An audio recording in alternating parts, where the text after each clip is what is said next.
We hear at the beginning of the Bible about the unique role people have in caring for creation. But what should we think when we hear from animal rights activists or from environmentalists that not all is well with the world and with the animals in it? Well, I don't know. As Christians, I think we should be concerned, so I'm going to find out more. So I'm going to go and ask Joe Bailey, who's Head of Farming for RSPCA Assured, a bit more about it.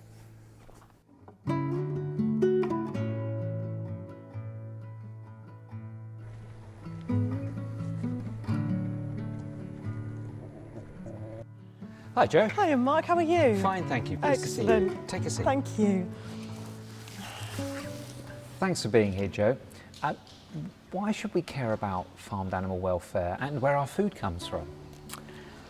Sadly, looks can often be deceiving, and contrary to the popular chocolate box image of animals frolicking in fields, the actual reality for the majority of farm animals couldn't be more different. And the RSPCA and RSPCA Assured don't find that acceptable. About 1.2 billion animals per year are farmed for food in the UK.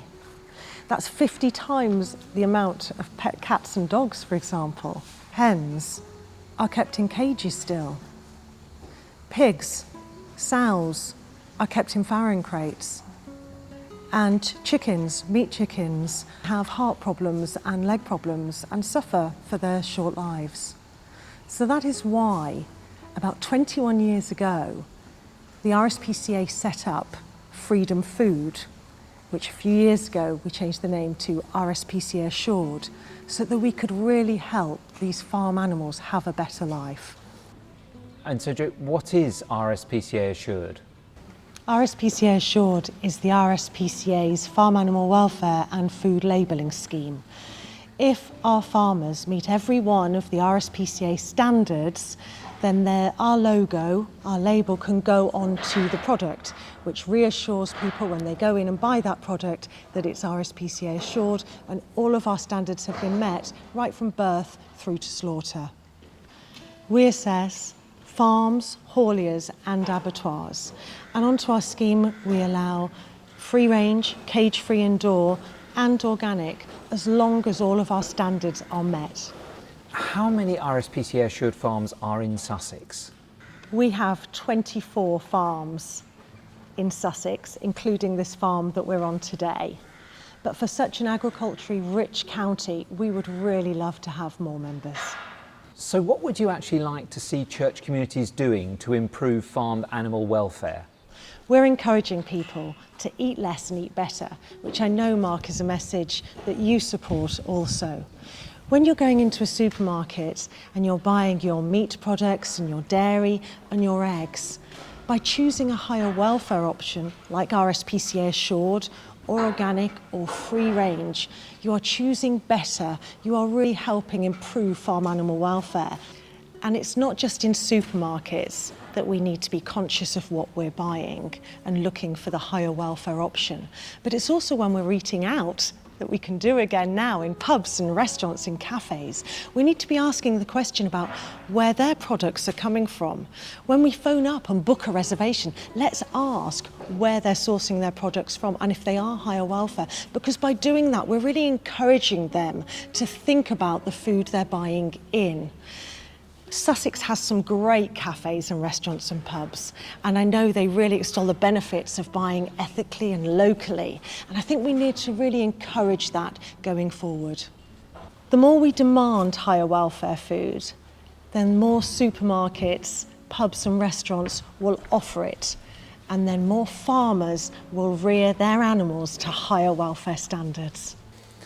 And finally, Joe, how does your faith help you in your role as head of farming for an animal welfare charity?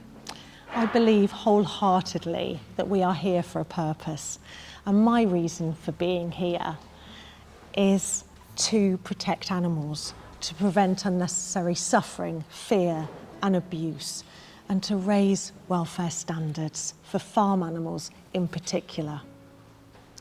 I really want to help people appreciate that interconnection between welfare and well-being, that whole one welfare approach. My faith gives me the courage and strength to do my job and to do it well. And at times when I'm struggling, then I know God helps give me the answers.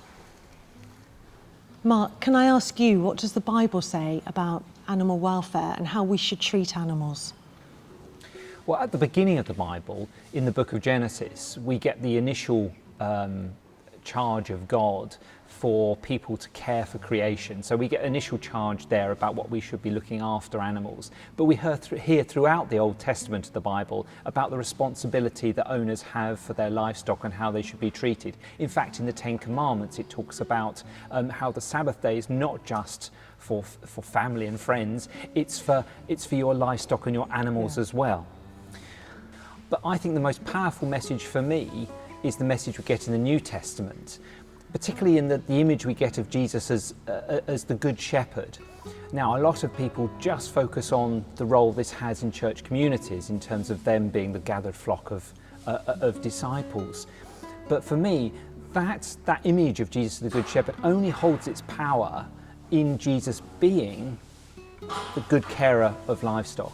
But the only reason that image holds that power for us is because we recognise that that's the way that we should care for our animals. And that's why I think it's the most powerful image in terms of why we should think about the way that we look after those animals which we have particular responsibilities for. Yes, I agree.